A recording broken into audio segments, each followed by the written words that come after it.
और इसलिए जो सरकार मरने वाले आंकड़ों को जो छिपाती है, उसका एक बड़ा कारण ये है कि बड़ी संख्या में लोगों ने बिना पोस्टमार्टम कराए अपने शवों को दूसरी जगह जाकर जला दिया।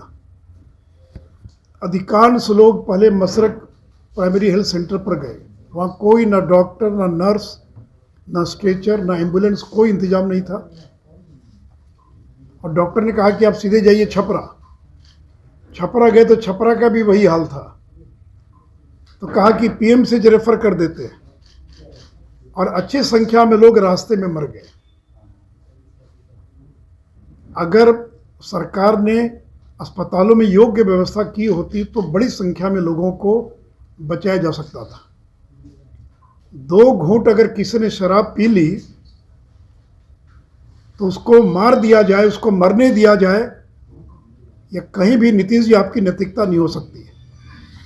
आप कह रहे हैं कि जो पिएगा वो मरेगा, तो पूरे प्रशासन ने यही इंतजाम कर दिया है कि जो पिएगा वो मरेगा। ऐसा इंतजाम कर दिया पुलिस ने, प्रशासन ने, कि पियो और मरो, तुमको बचने का अधिकार नहीं है, तुमको जीने का अधिकार नहीं है। तो क्या 2 घूंट अगर पी लिया किसी गरीब ने, जो कानूनी गलत है, तो क्या उसको मरने दिया जाए? परिवार के लोग अपनी आंखों के सामने लोगों को मरने दे रहे हैं, क्योंकि डर है कि पुलिस पकड़ कर ले जाएगी। तो इसलिए जो नीतीश जी कहते हैं जो पिएगा वो मरेगा, जैसे मैंने कहा कि प्रशासन ने ये इंतजाम कर दिया कि पियो और मरो।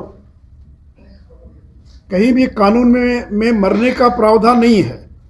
कानून में यही प्रावधान है कि आप पिएंगे तो आपको इतना फाइन होगा, इतनी जेल होगी, फलाना होगा।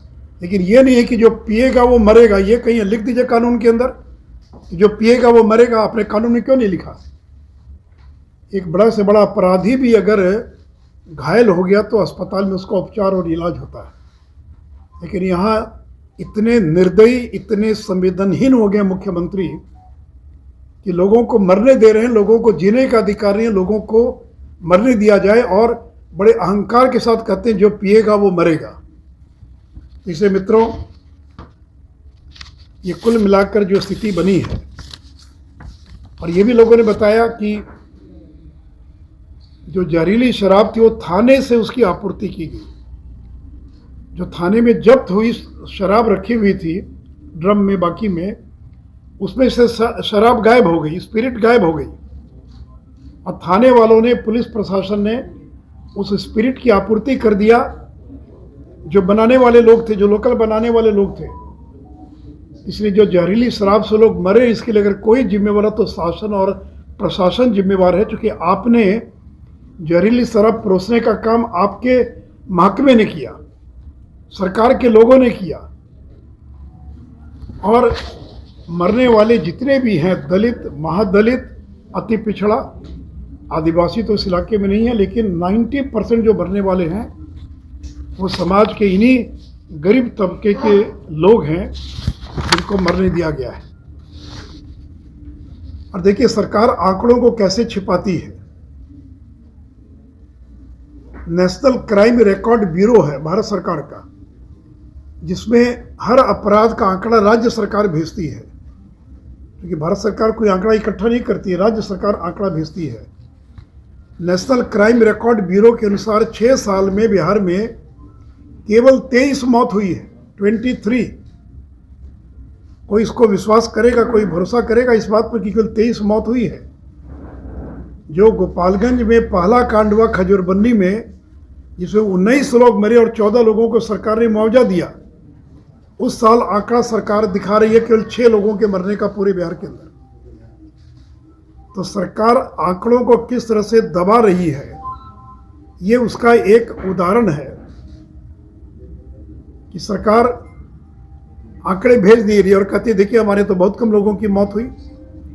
अब अखबार लिख रहा है बिहार के छपरा में 70, 80, 90, 100 कुछ भी लिख रहा है, लेकिन सरकार के आंकड़े में, लिस्ट पे वो अज्ञात बीमारी से मौत है।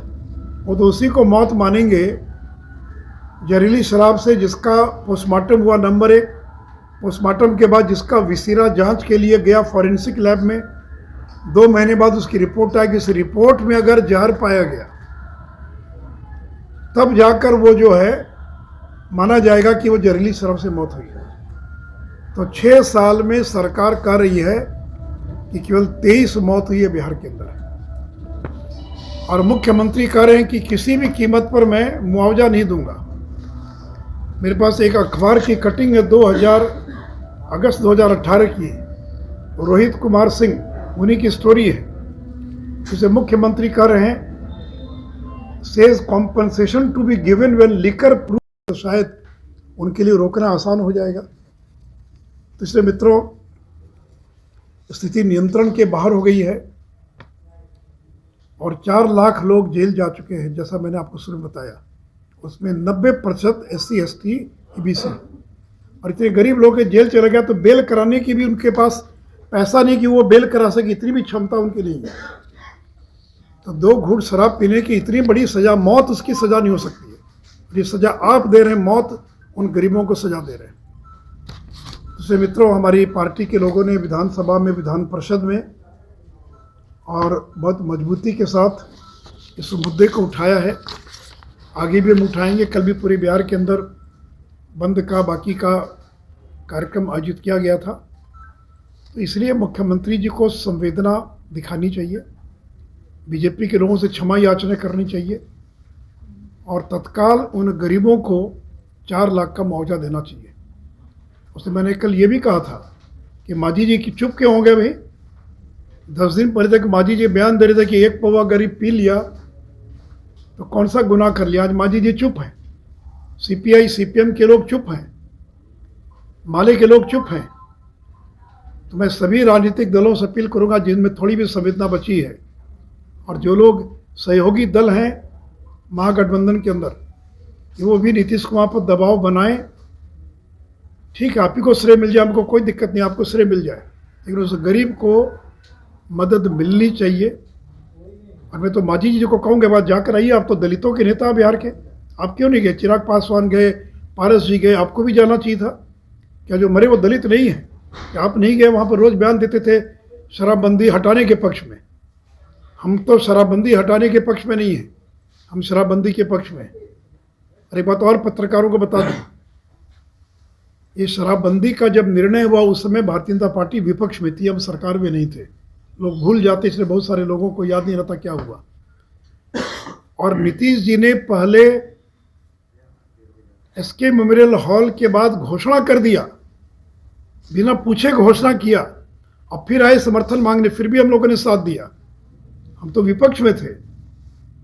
तो ऐसा नहीं कि कोई नीतीश जी ने बैठक बुलाई हो, क्या करना चाहिए बताइए, सब लोग सुझाव दीजिए। आपने घोषणा पहले कर दिया तो लागू करना आपकी जिम्मेवारी है, हम सहयोग करेंगे।